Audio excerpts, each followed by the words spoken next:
This is the Bringing Business to Retail podcast with today's guest, Susie Campbell from Little Black Book Marketing.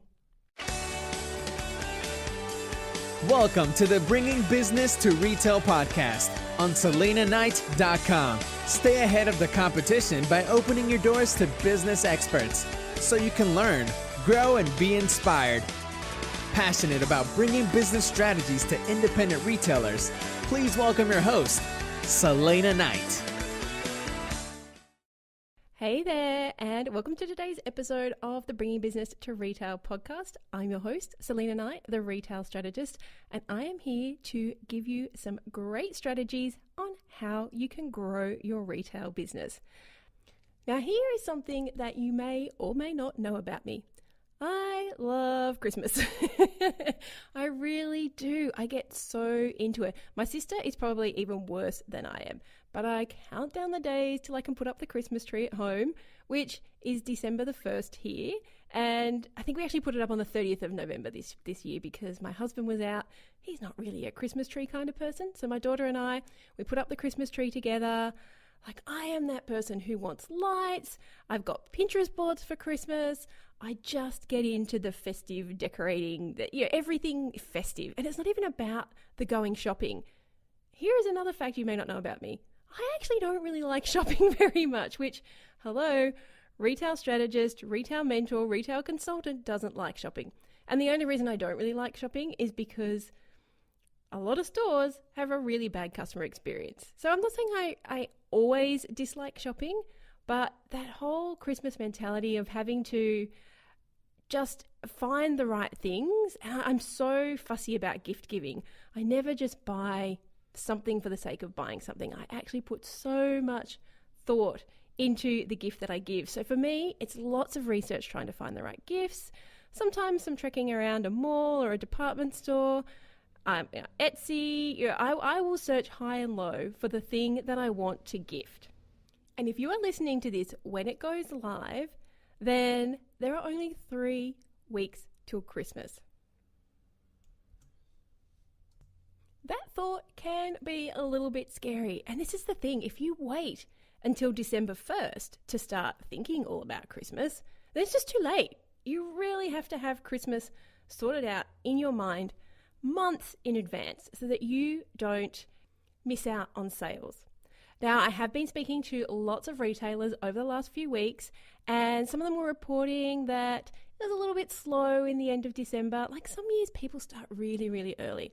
But I went to just a small shopping mall on the weekend, and I am that person. This is how much I love shopping in department stores. Filled with sarcasm is I will be the person who is there at the door when the shops open, because I don't like searching for a park. I don't like spending my whole day. I literally went into this shop with a Trello board of the things I needed to find. And I just found a person. And I was like, where will I find this? Where will I find this? Where will I find this? And he said to me, you seem really organized and you seem to know our products really, really well. Do you need a job? Because I could recommend you to the manager. Which was just funny. I'm like, no, I'm just really organized when it comes to buying Christmas presents. So I am that person who, if you have not got a fantastic customer experience, I am in and out with my list. I'm not shopping for extras. And I went to that department store probably mid-November, so just when the Christmas decorations were starting to hit the stores in Australia.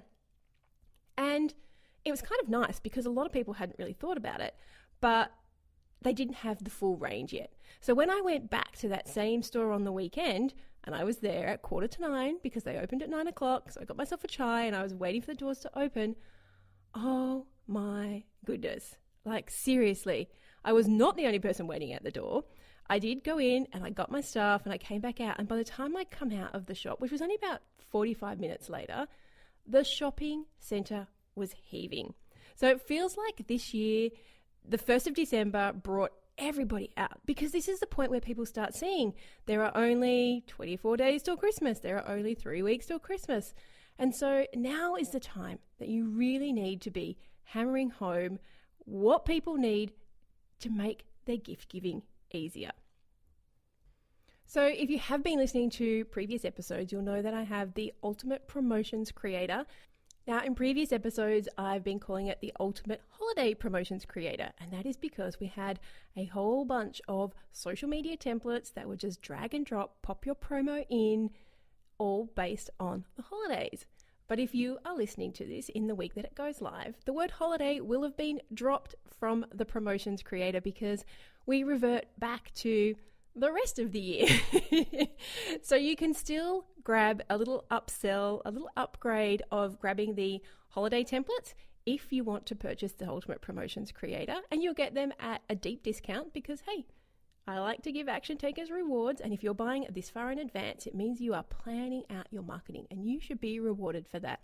But in it, you'll find drag and drop templates where you can create your own promotion. And remember, I don't believe that a promotion has to be about discounting. So in it, I will share you tips for actually increasing your sales, for putting a promotion together that's not about discounting.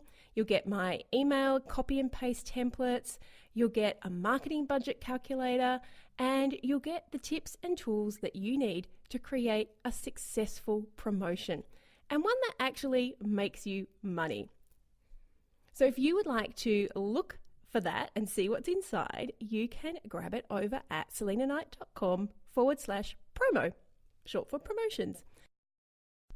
Sometimes the easiest place to find customers is right outside your own door or right inside your own shop. Today's guest, Susie from Little Black Book Marketing, is going to share with you some great tips for creating collaborations or partnerships or whatever the newfangled word is, but basically working together with other businesses to share your customers. Now, I am such a fan of this strategy. It is something I do now in my business. It is something I always did with my retail stores. And in fact, Susie and I go into some examples of things that I've done and some ways that she's collaborated her clients with other businesses. And you know what? All it does is make you stand out in your customers' eyes. So today we're going to talk about how to choose the right businesses to collaborate with and how you can actually approach them. Plus, we also talk about the things that you should map out before you jump into any partnership. And of course, we're going to give you loads of examples of businesses who've done this successfully and some that didn't quite work out. So let's jump into today's episode with Susie Campbell from Little Black Book Marketing. Hey there, and welcome to this week's episode of the Bringing Business to Retail podcast. Today, we are talking Tinder for Business with Susie from Little Black Book Marketing. So welcome to the show, Susie. Thank you so much for having me. Welcome. Hi, this idea of Tinder for Business. Now, for those people who are in long-term committed relationships, Tinder is we'll call it a dating app. Would that be correct? Absolutely. Yes. A very popular one, I hear. Actually, I did a blog post just recently and I had to Google, do you swipe left or do you swipe right when you like somebody? Because I was trying to be all hip and happening in my marketing copy. And I was like, I better make sure I get this right. Absolutely. So tell us a little bit about this concept of Tinder for Business. Yeah, well, my philosophy is that businesses do better together. I firmly believe in building connections with other businesses, building a community of connections, because you never know when you'll need some help or actually somebody else has your market that could help you and vice versa. So rather than staying in isolation and just working solely on your own, there's always going to be somebody around you that can help you reach your market better. And I've played around with this concept for many years and used it in my own business. And so I know it works. And I've connected lots of other businesses together to kind of prove it.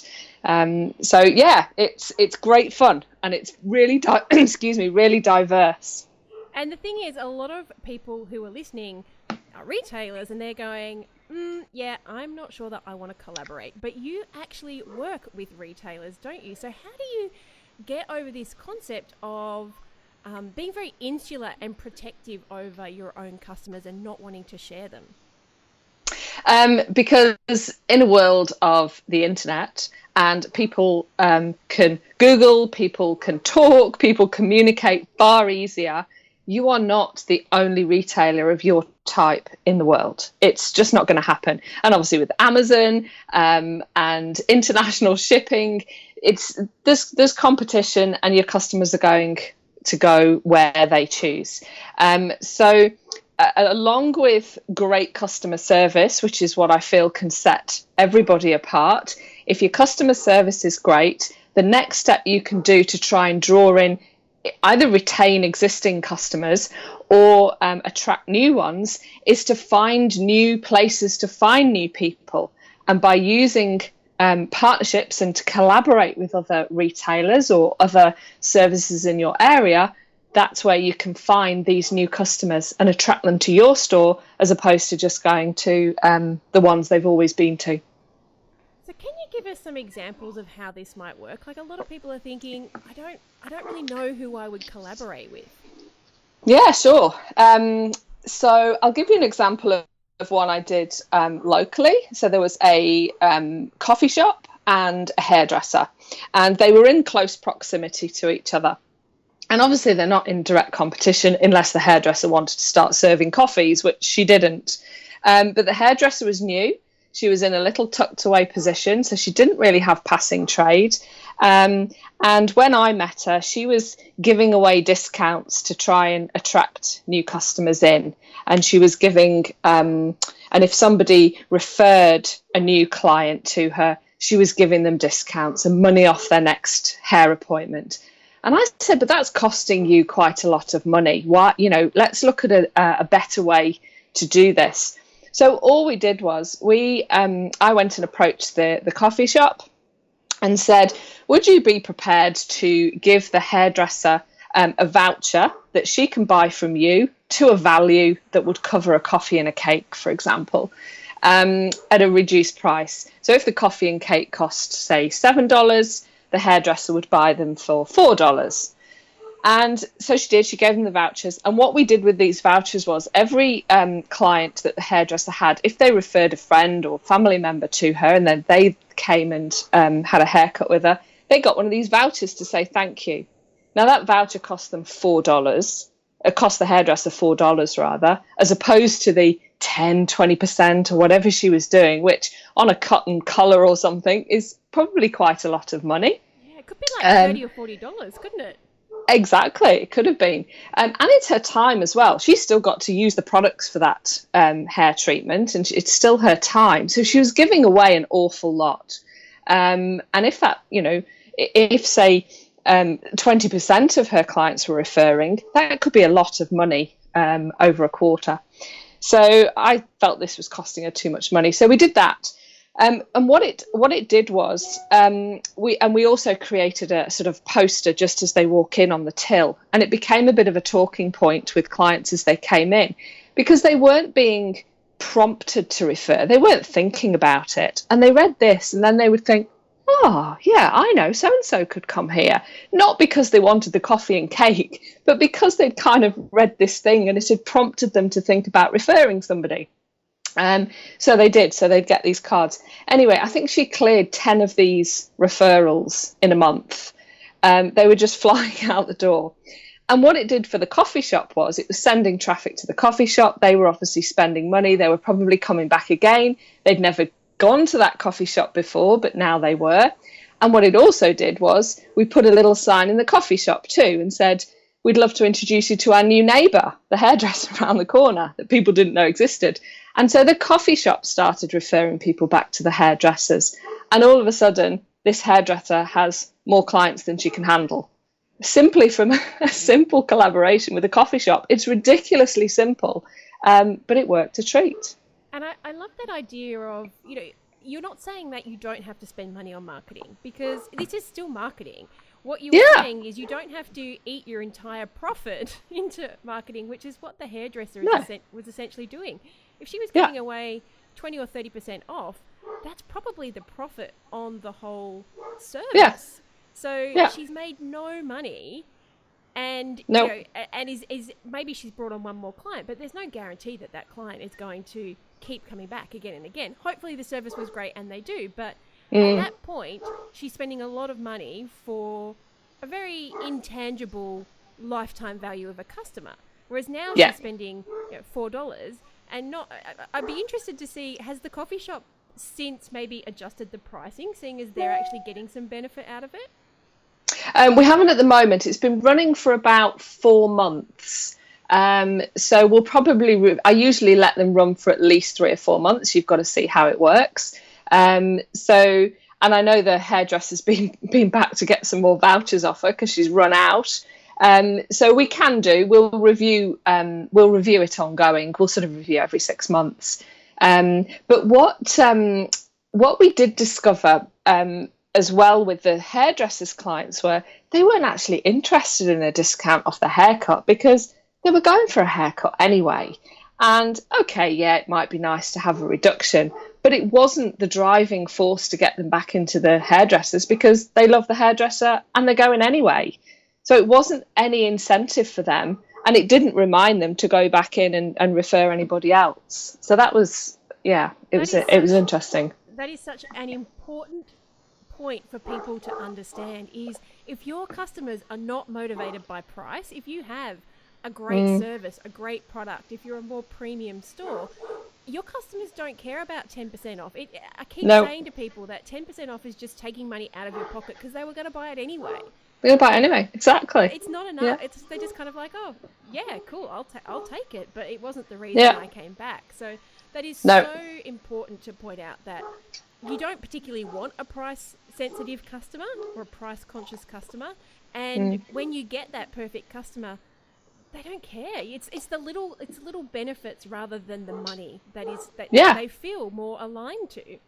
Yeah, and they thought it was great that they were sending her for a free coffee and cake. It was that, and that's what they enjoy. So give it to them. The enjoyment is a great motivator, isn't it? Because maybe people wouldn't have normally stopped for the coffee and cake, but now when they come to get their hair done, the next time, they're probably thinking, well, I'm just going to give myself an extra half an hour so I can stop and have that coffee and cake and just enjoy it and not be in a rush. And so now it's an experience.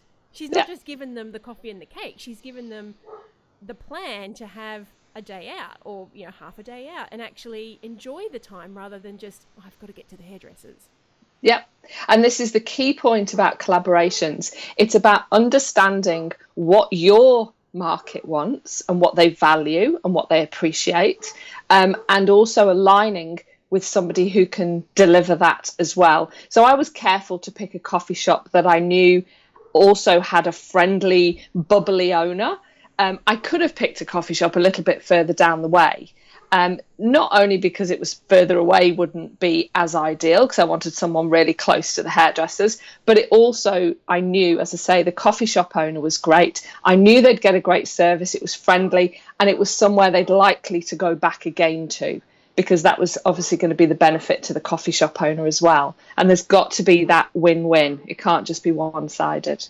I was lucky that I knew the coffee shop owner was great.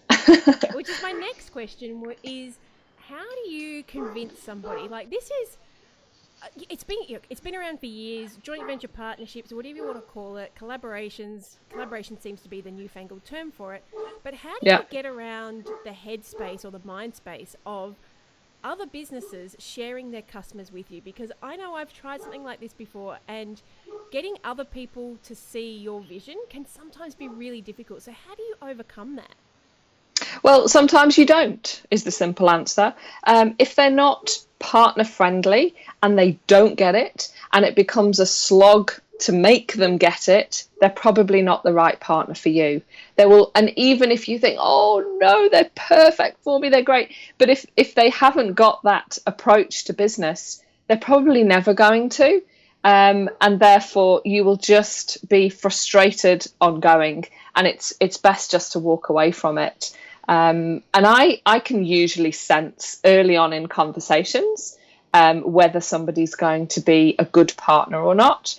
And if they're not, I just walk away now early on and don't waste time on it, because there's always somebody else, always. You'll never be short of partner opportunities.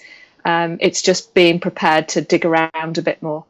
So for those listening, how you said that you can usually sense it. What are your superpowers here? What secrets can you share for retailers who are thinking, yes, I can see that this would work for me, what are the next steps? How do they approach these people?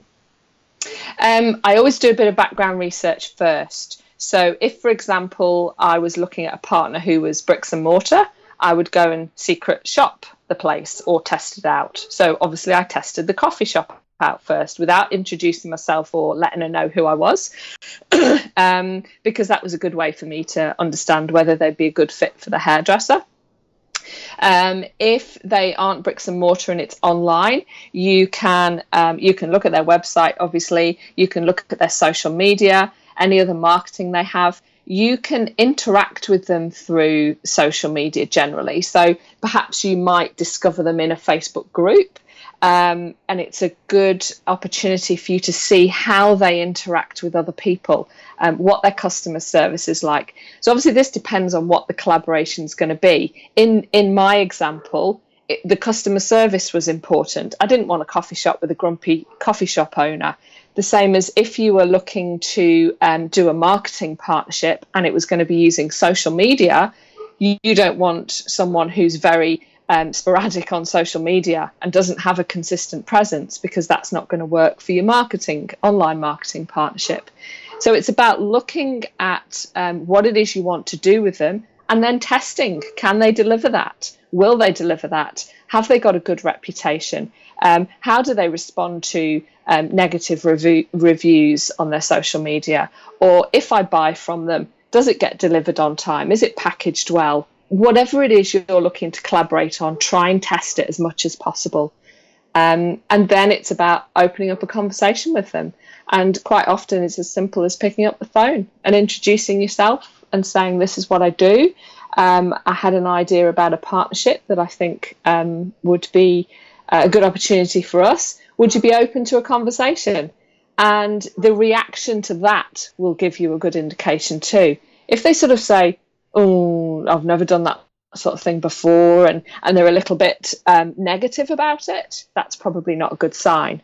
But if you get oh, that sounds exciting, I'd love to, then you've got the enthusiasm and the interest. So yeah, it's about reading people and reading the signs as much as anything.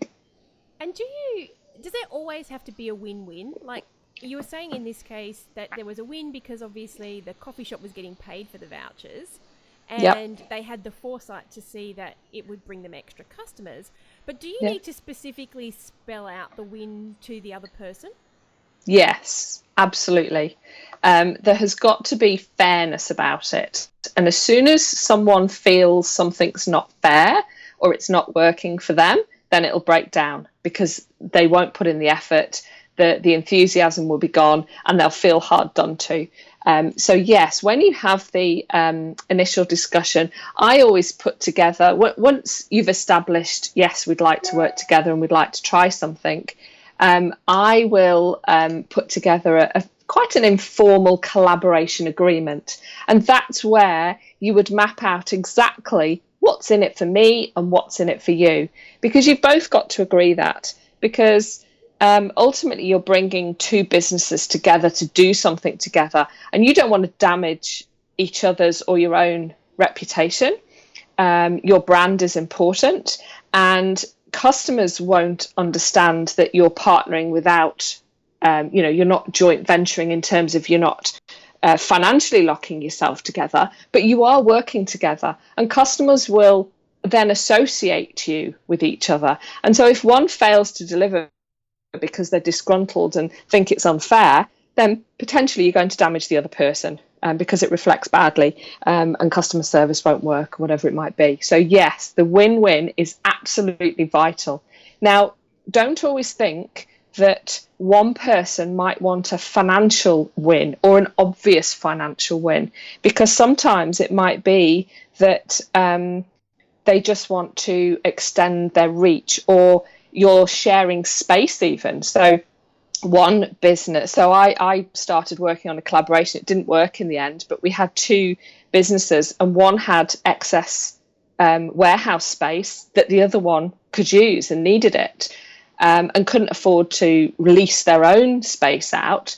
So we tried to start working together to do it. And obviously in that case, the win-win was excess space. They get some money and they don't have to have a commitment to the lease. It didn't work in the end, but what I'm saying is collaborations can take all different forms as long as one person feels they've gained and the other person feels they've gained in some way. I like that idea, and it's probably retailers thinking the exact same thing. I know it's something that I implemented in my shop. Was we had some spare space, so we sold baby products, so we actually brought an early childhood nurse in, and she was available for our customers to use. So that idea of, it doesn't even have to be somebody outside of your business in the literal sense, but you can talk about bringing someone into your business to enhance the the experience for your customers, but also it's benefiting them. So it's benefiting both parties in that example. And you said it didn't work out in the end, but everybody gave it a try. Everybody was open to the idea. And for whatever reason it didn't work. The fact was customers were exposed to both brands, and they got to associate those two things together. So I like this idea of thinking inside your shop as much as thinking outside of your shop. Absolutely. It's about adding value to your customers. It's about, extending your reach, making yourself more appealing or broadening your market, which perhaps you couldn't do alone. There was recently, I was chatting with I've got a vet client, but it was another vet that was posting in a group, and she was saying she wanted to have dog grooming to extend. Most vets offer dog grooming as a service as well. Or certainly having a connection with one. And everybody was pushing her to, don't outsource it, don't partner with anybody, it's dangerous, bring it in-house yourself. And she was saying, but I don't have the space. I don't have the time to manage another member of staff when there's plenty of dog groomers locally that I could work with. And I said, yes, absolutely. I said, but as long as you map out what that agreement looks like and what the service you expect and what the relationship is, then it's absolutely fine to partner with a dog groomer. There's no issue with it. But I was really surprised by the negativity about doing that and feeling that they would drive their customers away from them, and somehow they have this very blinkered view of being able to deliver convenience to their customers. It would be convenient if my vet said, we've got a dog groomer, and if you use our dog groomer, you get 20% off or something, or whatever it might be, or you can book it through us. Whatever it is that your customers need that would make their life easier. If you can't do it, find somebody who can. Oh, yes.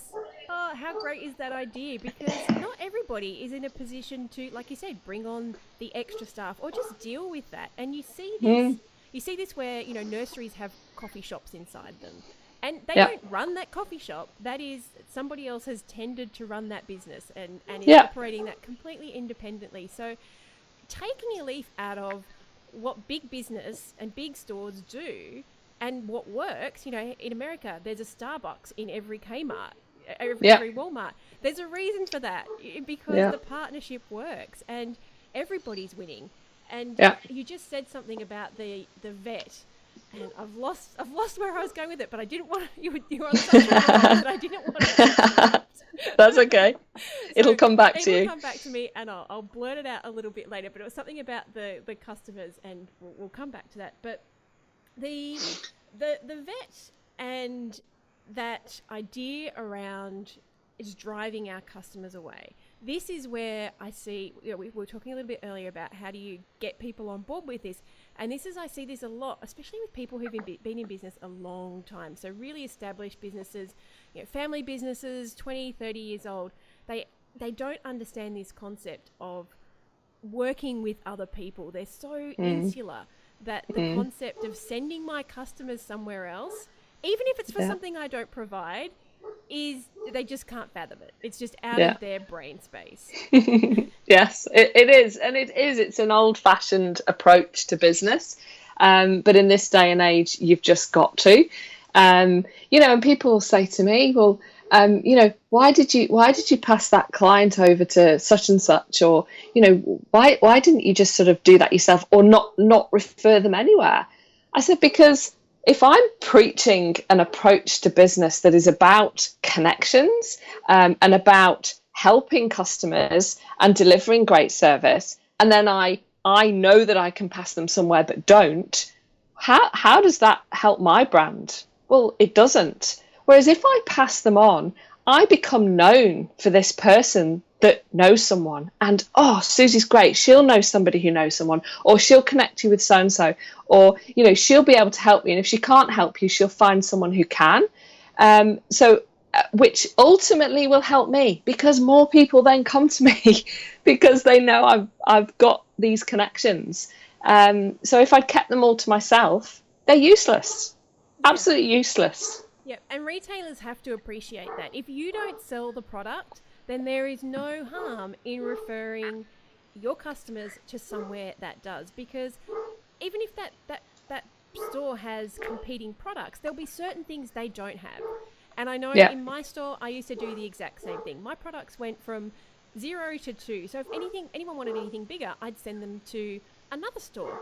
And then if that person was looking for things for pregnant mums, they would refer back to my store. It becomes hey, yes, we share the same customer base, and we're in competition, but sometimes we're not going to be in competition. So let's help our customers when that happens, and say, hey, I'll just call Sal and see if she's got one. And then you don't even have to drive over there if they don't have it.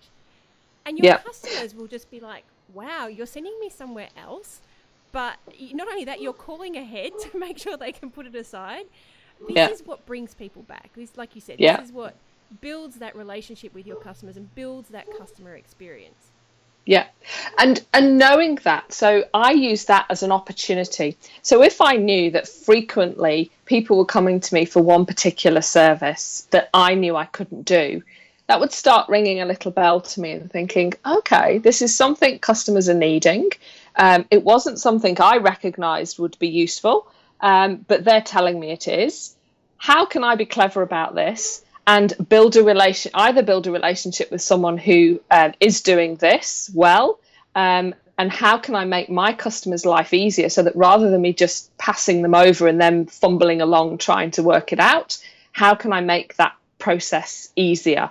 And same for retailers. So, and I'm not suggesting that you suddenly start stocking a product that you keep getting asked for and referring, but it might be that you make it easier for them to get that product in some way. Or it might be that in your example, Sal, of the pregnancy through to 0 to 2s to 2s and beyond, maybe there's a way that you can transition them through these 3 stores, and there's more visibility of that. So when they come shopping for the 2-year-old stuff, you almost preempt it and say, when you reach, when you've exhausted our products, we've partnered with a great store and they can help you beyond, and I don't know, give them a flyer or whatever it might be, but consider what the customer's needs are and try and find a solution to it.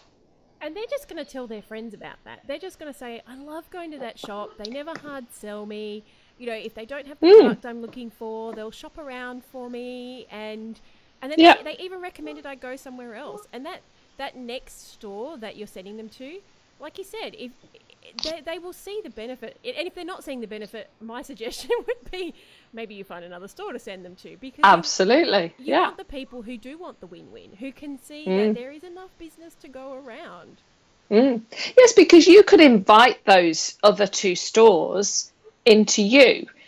Or do, a joint shopping day, because there's always going to be the parent that's got children that fall into the 2 or 3 age brackets. They're not all just going to be pregnant or just going to have a 0 to 2. They may have an older sibling. So being able to shop all at once for the different sizes and times of the cycle of their kids they need is advantageous to them. They don't have to go to 2 shops. So it might be that once a year you all come together and do a mum's shopping day for 0 or pregnancy through to 10s or something. Win-win. You all get to promote, and you get traffic through your doors, and it might be that you take it in turns to do it in each other's shop, and you could do this online too. So if you're a pregnancy only shop, you collaborate with someone who's birthed or whatever. or somebody else in your space, a massage therapist or whatever it might be, and you all come together to do a joint event. And we didn't say anything about discounting here, did we? All we talked about was making it easy for the customer to buy. And when you make it easy for the customer to buy, they will spend their money. Yeah, and especially mums. Mums are time poor. They haven't got time to shop around for 4 different stores. So generally, when they're busy, I don't know about you, but I'm not particularly price sensitive because I haven't got the time to be, which is why stores like Coles and Woolies are convenient, because people haven't got time to go to lots of different stores for their food shop. But what I find is in the mall where I shop, there's a Coles where I get certain things, but also in close proximity, there's a great deli, there's a great butcher, there's a great fishmonger. So I've got a little route and it's convenient to me. Even though Coles has got butchery stuff and fishmongery stuff, I don't like the quality, but it's convenient. So, and again, when you're looking at location, it might be that rather than thinking, oh, I don't want to be next to another, I don't know, bookshop because I've got books and they've got books, it might be that because you're different, you're actually making it more convenient, and customers will go into both of you because they need that range of something and they need that range of something. Which is why you always see car dealerships all in a row, and you see hairdressers all in a row, and you see cafes all in a row, because they know this stuff. Yeah. People like choice, people like convenience. And, you know, if for whatever reason they don't like your coffee shop and there isn't another one for 2 kilometres, don't. You know, that's crazy. In fact, there's a good example. There's a coffee shop opened near me about getting on for 2 years ago now. And he came to me when he was first opening, and he'd already got one in another suburb. I'm really concerned. There's 4 or 5 other coffee shops here. You know, do you think it's a good idea? And I said, yes. Because you're different. I said, you're offering something different. You've got a different coffee brand. He was considering doing homemade traditional Italian ice cream. I said, nobody else has beautiful ice cream here. And he was going to consider doing pizzas in the evening and opening later because the others all shut at 4:00. And he wanted to capture the commuters coming off the bus and the kids coming home from school and be open a bit longer. And I said, yes. I said, because no one else is doing that. So you're giving people something else that they can't get here. And the look and feel of what you're doing is very different to what the others are doing. They've all got their own uniqueness about them, and people will choose what they like. And he did, and he opened, and he's thriving, and he's got a loyal following. The kids love the ice cream, as you can imagine. So the kids pester their parents to go and get the ice cream. And pizzas in the evening are a hit. And and even though there's 4 other coffee shops literally within yards of him. But he did his market research, didn't he? He kind of went around and he spoke to people, and he told you what his point of difference was going to be. So in the back of his mind, he already had a plan. He just didn't know it. Yeah, he was just a little unsure because he was concerned. And in fact, it's exactly the same with my hairdresser. So she is 3-4 doors down from a hairdresser. There's another one on the other side of the road. And she said, I've done my research and I think there's 8 within 1 kilometre of me. And I said, it doesn't matter. I said, because you are offering something very different to those other hairdressers. And hairdressing is a very personal thing that people will select their hairdresser for very different reasons. So do not be afraid of the competition. And she's fully booked. As long proven. As you are different. So I think there's a little bit of a disclaimer there, isn't there? Don't be afraid of the competition as long as you know your point of difference. Absolutely. Don't try and copy them. Don't try and compete with them. Focus on what you do and what you do well. That is absolutely important. Yes, Sal. And for anyone who thinks this doesn't work, just walk into a shopping mall. How many women's fashion stores are there in any shopping mall? How many how many places can you buy kids' toys in a shopping mall? There are literally dozens.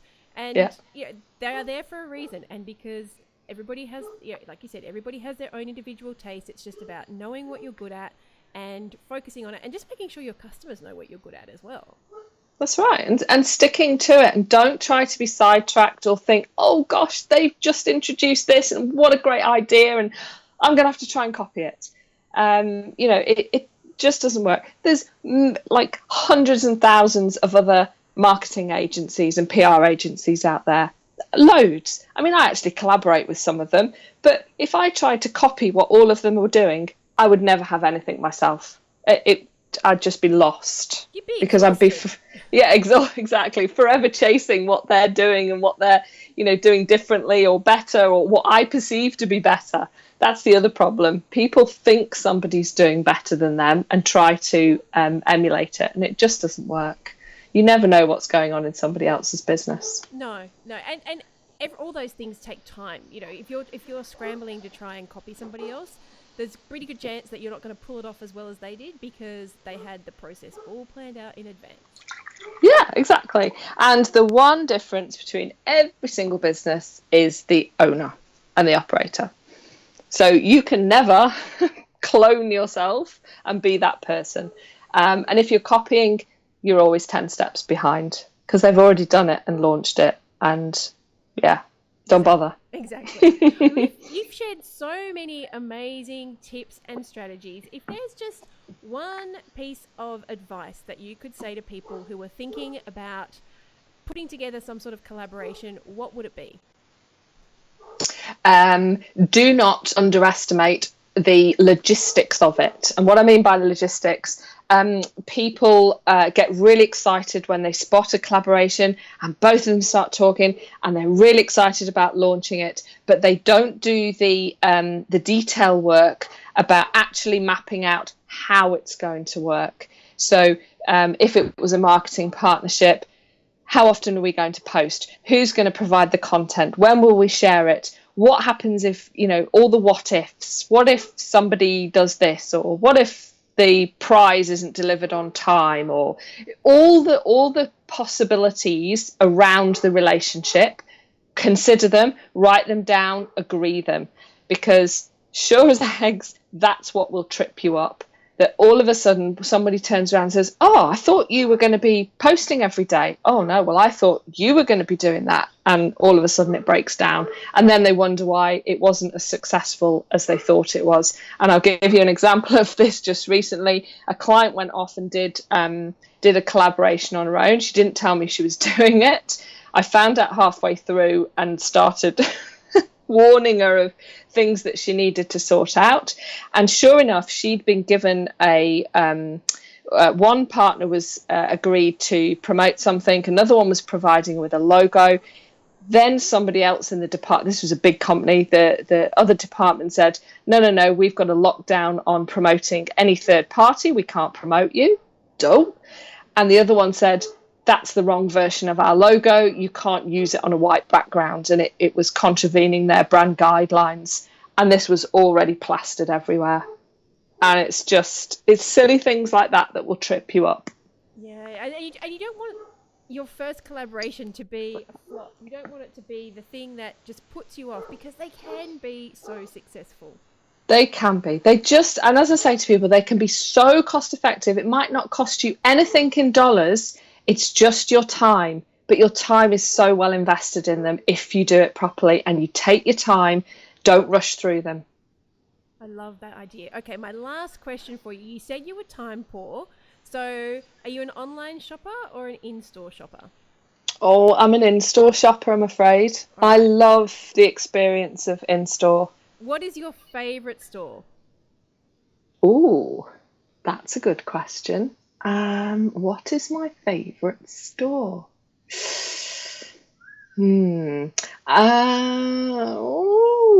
a difficult one.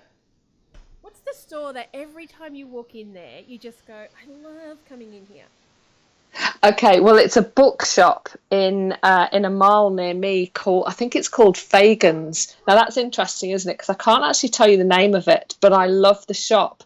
So it hasn't got a brand that's pushed in my face, but it's the atmosphere and the environment when you walk in. It's one of those places that you just want to feel hugged in, and it wraps you up. There's always something new to look at. It's got little corners and areas that you can sit, and I love it, absolutely love it. But actually, I'm pretty sure it's called Fagan's, but I may be wrong. Which, as you said, it just goes to show that as much as you love that store, and you would say to people, oh, it's here, it's next to here, you go around the corner, blah, blah, blah, their branding doesn't stand out. No, their branding doesn't stand out for me. Obviously, they'll have a signage outside, but it's not the branding that makes it memorable for me. It's the experience when I get in, and the staff in there are great. You know, they'll always come and ask you, you know, is there anything I can help you with? You know, and welcome me when I come in. That's the big thing for me. If you're not welcomed and you're just ignored, oh, it really annoys me. And I probably wouldn't go back in. Well, there you go. From somebody who lives and breathes marketing and customer experience and collaborations. If you have a physical store, you need to make your customers feel like they're walking into a great big hug. Absolutely. Well, thank you so much for your time today, and your My tips pleasure. have been amazing. Thank you ever so much for inviting me, Sal. I've really enjoyed it. And if people would like to find more about Little Black Book Marketing, where will they find you? At littleblackbookmarketing.com, or obviously, you know, email me, call me. All my details are on the website. And of course, we'll put a link to the show notes. Thanks again. Thanks, Sal. Bye. I hope you enjoyed this week's episode of the Bringing Business to Retail podcast. You can find all of the show notes over at selenaknight.com. If you found something that you heard today particularly useful, I'd love it if you could leave me a review on iTunes or Stitcher. And of course, feel free to share this episode with someone that you think could benefit by listening to it. Want more retail biz strategies? You can watch the Bringing Business to Retail TV show, where each week I'll answer a question or provide you with a simple, actionable retail biz strategy that you can implement in your business right away. If you have a question or a guest, I'd love to hear from you. Drop my team an email at podcast@selenaknight.com, and I'll see you on the next episode. Have a great week.